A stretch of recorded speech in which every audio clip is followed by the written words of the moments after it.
మనమైతే ఈ వీడియోలో ఆల్మోస్ట్ ఛత్రపతి రేంజ్ లో సొరచాపతో ఫైట్ అయితే చేసాము. ఆ ఫైట్ ని చూడాలనుకుంటున్నారా? అయితే వీడియో లాస్ట్ వరకు చూసేయండి.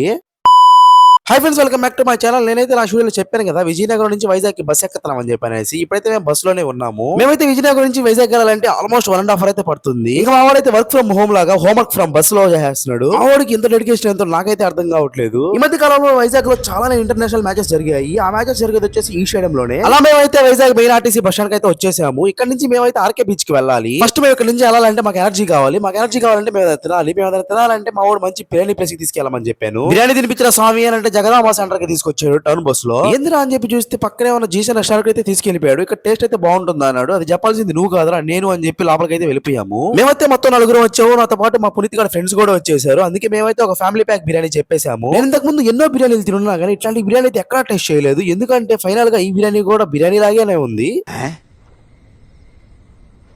మంచి బిర్యానీ అయితే తినిపించారు కానీ తినింది అరిగేదాకా నడిపించారు మా వాళ్ళు అయితే నాతో. ఇంకా కాస్త దూరం నడిచి మళ్ళీ బస్ ఎక్కి ఆర్కే బీచ్ కి అయితే వచ్చేసాము మేము. సారీ ఫ్రెండ్స్, మీరందరూ వెయిట్ చేస్తున్న సొరచాప ఫైట్ అయితే ఈ వీడియోలో రావట్లేదు. అందుకే నెక్స్ట్ వీడియో వరకు వెయిట్ చేసి నెక్స్ట్ వీడియోలో చూసేయండి. ఉంటా బాయ్.